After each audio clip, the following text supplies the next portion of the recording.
Hello everyone, welcome back. Please comment, rate, subscribe, folks. Comment, rate, subscribe, like the videos. Also share the videos. I want to thank everyone that does like, watch, and share my videos. You folks are the absolute best. Listen folks, there's a link tree down below. Has the links to all of my social media platforms. Please go down there, follow me across all my social media platforms and talk to me because I talk back. Also down there as well as the links to all of my YouTube pages. Please go down there, subscribe to all my YouTube pages and turn on your notifications so when I post content, you folks will be in the know. Now with that said and done and put to the side, I've come to talk to you folks today about some breaking news. This is breaking news. The Cowboys have made a trade. They have traded Amari Cooper to the Cleveland Browns. We're going to get into this, man. Listen, the Cowboys made the move. There's been a lot of talk about what they were going to do with Amari. There was talks about them possibly cutting them if they could not find a trade partner. You know, they've been wheeling and dealing trying to find a team to move on, from him with, to send him to get him out of the facility. And they have found it. The Cowboys have traded Amari Cooper to the Cleveland Browns. Now, Cleveland, in exchange, will give them a 5th-round pick, and they will also swap 6th-round picks. Now, I heard this immediately, and I was like, whoa, must have got this wrong. This is Amari Cooper. He's one of the better wide receivers in the league. But no, this is what the Browns gave up to get this guy in the building. And that's fairly cheap for a guy of his stature. Now, again, Amari Cooper does come with quite a cap hit, okay? He does. Now, if he would have stayed in Dallas, it would have been $20 million in Dallas. That's why they said, hey, we got to get rid of him. We got to move on from him.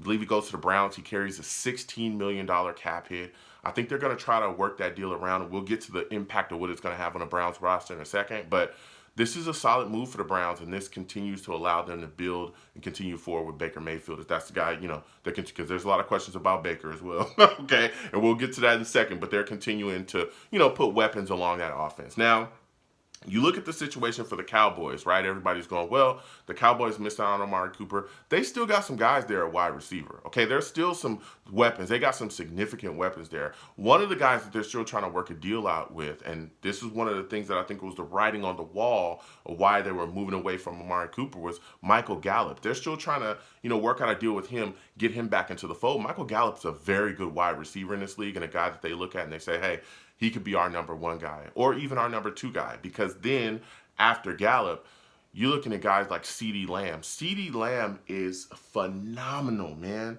He is such a phenomenal wide receiver. He had 1,102 yards last year, 6 touchdowns. This kid is good. I loved him coming out of the draft, loved everything that he brought to the table, loved how, tall he was, all that stuff. This guy can handle business out there.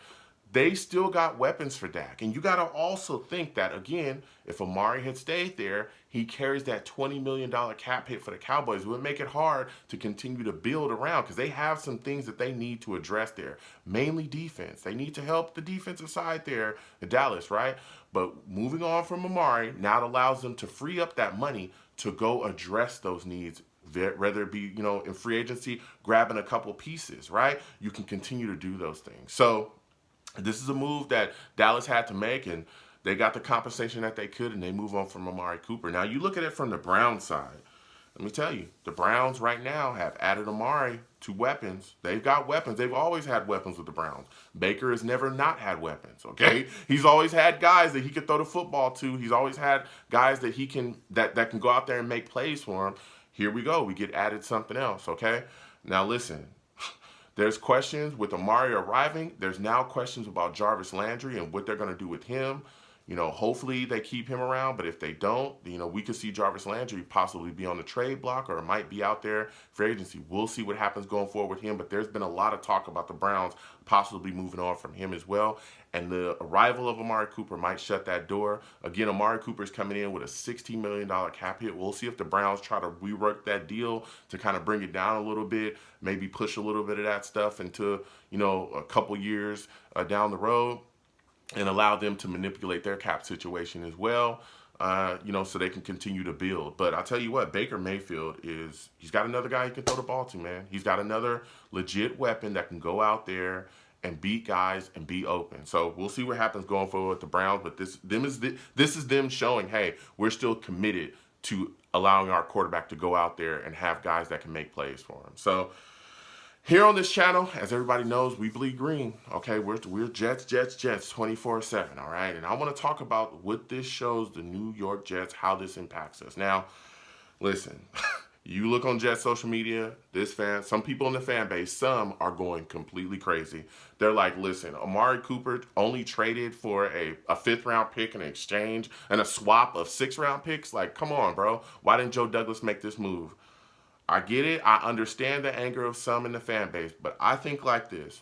You look at that cap hit right now at the New York Jets, maybe Joe Douglas looked at it and said, you know what, that's just too much. Even though he's a good wide receiver, that's just too much for us. We have other needs. There's things we want to address in free agency. Offensive line, we've seen it. We've seen Zach Wilson running for his life. We've seen Zach Wilson have a PCL injury this year. We've seen Zach Wilson take hits this year that was unbelievable, like hits that we didn't think he was going to get up from. We must fill that with something. And so they could be attacking offensive line in free agency. They also could be attacking pass rusher in free agency as well. There's guys out there. We don't have a pass rusher. Yes, Carl Lawson is coming back.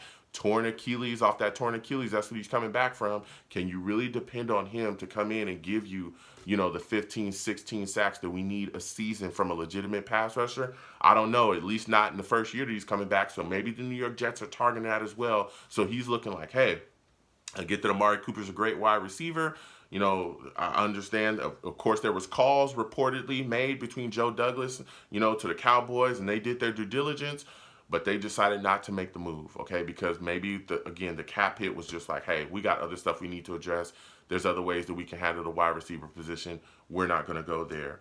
So now you're looking at the situation, and I'm hoping that Joe Douglas is going to take a swing and continue to address the wide receiver position as well, either via the draft or maybe he gets some guy out there in free agency that's still kind of swinging out there for a deal that will work for us and work for the player and the Jets as well. Because let me tell you something, Elijah Moore, Corey Davis, they're solid wide receivers. Elijah Moore is a guy that's continuing to grow with us, but they didn't stay healthy last year. They've got to show that they can be healthy a full season. And then after that, we're still wondering about what exactly is going on because Jamison Crowder walking into free agency. Then you got Braxton Berrios, who the team reportedly has made offers to, but he's kind of just saying, look, I'm going to go out and test free agency. If he walks away, not only do we lose a good slot wide receiver, we also lose a guy that's an all-pro kick returner. So we're going to have to see what happens going forward with Joe Douglas and how he addressed his wide receiver positions because we still need weapons along this offense, okay?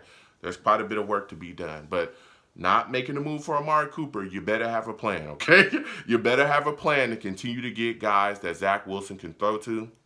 And you also better make sure that if you don't get it done in free agency, that you address it in the draft. So comment down below. Let me know what you folks think. How do you folks feel about this trade? What are your thoughts about Amari Cooper being moved from the Cowboys to the Browns for just a 5th-round pick in exchange of 6th-round picks?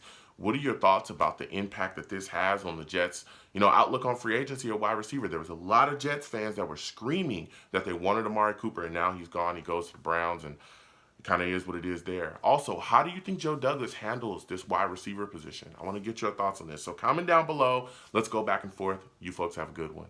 Peace.